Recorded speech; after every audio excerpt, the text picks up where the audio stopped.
Selamat pagi ya, Miss. Selamat pagi. Ya.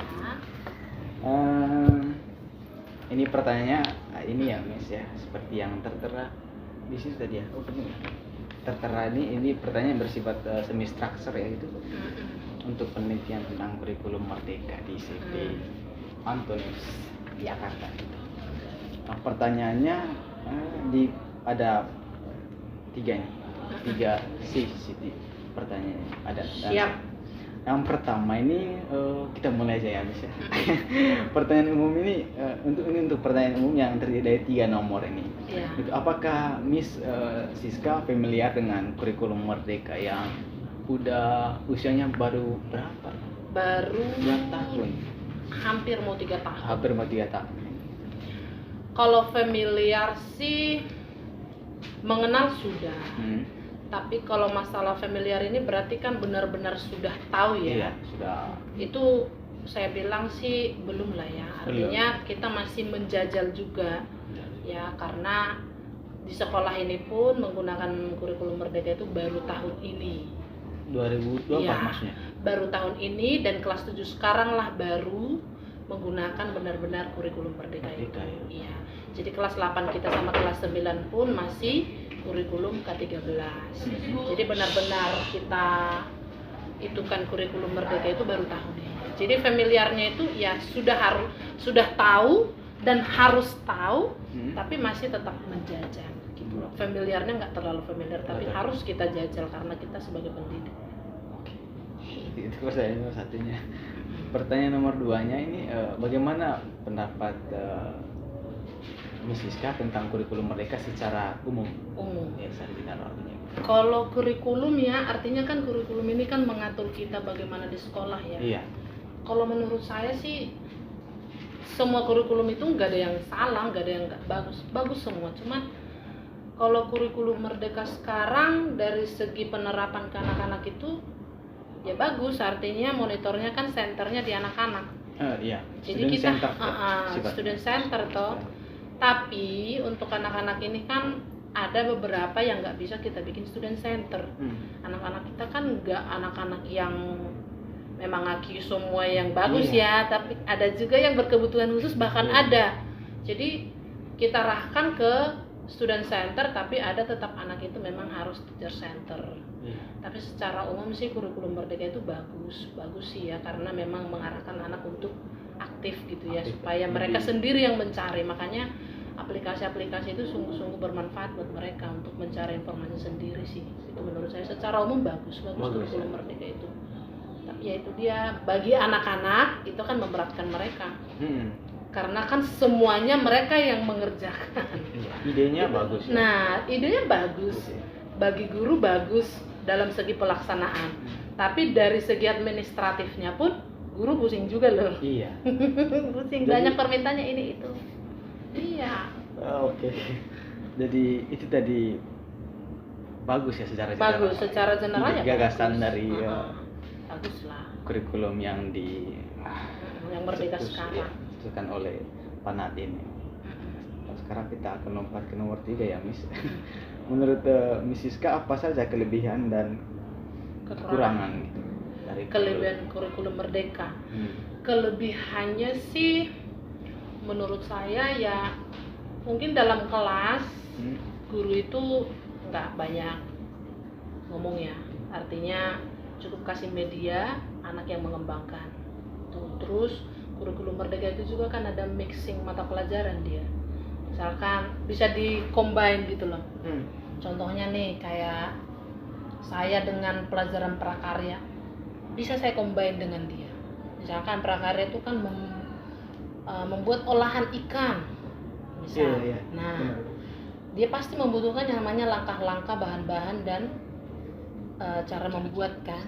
Dan itu ada di bahasa Inggris juga. Jadi bisa misalkan kalau satu saat saya bisa masuk ke dia untuk praktek. Di blended ya? Di blended. Jadi itu enaknya kurikulum Merdeka juga. Jadi dia bisa blended mata pelajaran. Nah, tapi memang untuk saat ini kita belum melaksanakan itu. Masih takut ya anak-anaknya nanti nggak mampu gitu ya. Jadi masih tetap masing-masing. Bagusnya sih gitu. Jadi bisa kita blended. Khususnya nanti kalau praktek ya, itu bisa kita blended. Artinya bahasanya saya, materinya karena sama, tetap prosedur teks saya bisa blended dengan mata pelajaran prakarya atau mata pelajaran lain pun bisa saya blended, itu intinya. Jadi bisa dia digabung dengan yang lain.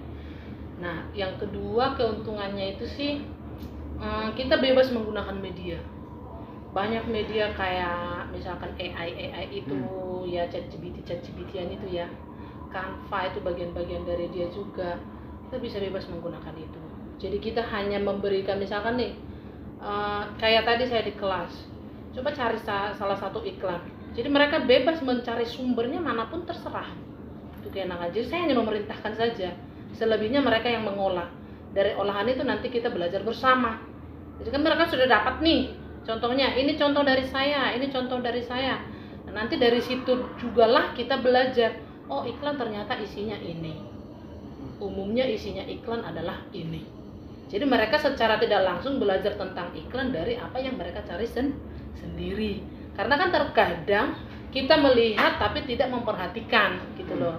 Ternyata oh iklan isinya ini mayoritasnya.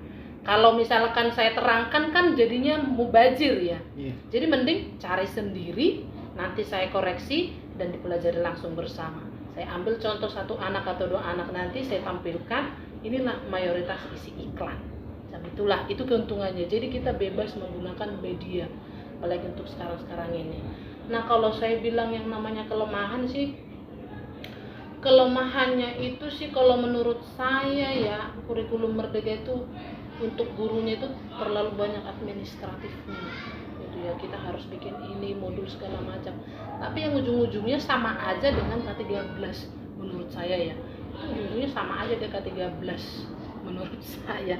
Itu hanya sedikit saja perbedaan, hanya di kurikulum Merdeka yang masih kita tahu sekarang itu diinkludkan yang namanya profil pelajar Pancasila itu yang harus kita masukkan. Jadi memang agak-agak gimana saya bilangnya crowded karena kita harus memakai profil itu juga gitu loh. Makanya kita sekarang ini masih menjajal yang kelas 7.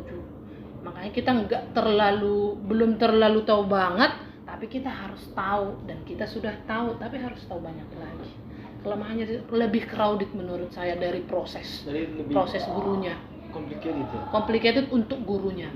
Nah, kalau anak-anak sih secara umum sih anak-anak itu merasakan kalau kurikulum Merdeka itu keluhan mereka itu di saat program P5 itu. Di situ mereka mengeluh di program P5 itu. Nah, kalau di pelajaran sehari-hari ya biasa karena kan memang mereka udah terbiasa dengan HP kan. Bahkan mereka senang kalau belajar pakai HP.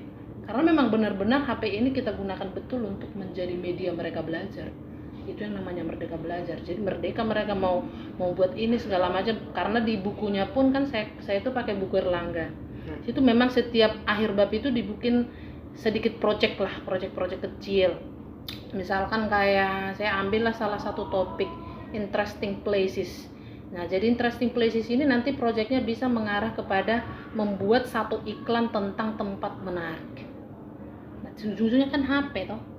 Nah, jadi kalau anak-anak sih mungkin kalau dalam pembelajaran sehari-hari kurikulum Merdeka nggak mengeluh, yang lebih mengeluh gurunya untuk menyiapkan administrasinya. Itu gurunya yang mengeluh untuk menyiapkan administrasi. Sementara di proses anak-anak itu mengeluh pada saat program P5 itu, project pelajar Pancasila itu ya anak-anak pasti profil Pancasila itu, dan guru juga akan pusing memblended ini supaya kan ini kan semua mata pelajaran masuk toh di dalam program P5 itu diblended semuanya harus masuk juga. Disitulah yang menjadi kelemahannya gitu. Jadi dikhususkan untuk itu gitu loh. Padahal sebenarnya dalam pelajaran sehari-hari pun kita sudah memasukkan itu gitu loh. Tapi ada satu khusus kita harus memblended mata pelajaran itu semua, dan satu dibuatkan program khusus P5 seperti kita yang udah pernah lakukan. Program P5 yang tahun semester 1 kemarin adalah hidup berkelanjutan, mendaur ulang sampah. Situ anak-anak mengeluh karena capek, dan kita Bapak Ibu guru kan merancang ini juga harus nyambung dengan mata pelajaran apa saja gitu. Itu yang bikin crowded. Disitulah kelemahannya menurut saya, terlalu ribet, terlalu riwih. Padahal menurut saya anak-anak sekolah tujuannya apa? Tahu, berakhlak baik, itu aja. Tapi karena P5 ini anak-anak itu mengeluh karena capek, gurunya pun capek. Yang lebih capek pasti anak-anak, karena kan mereka menciptakan sendiri dengan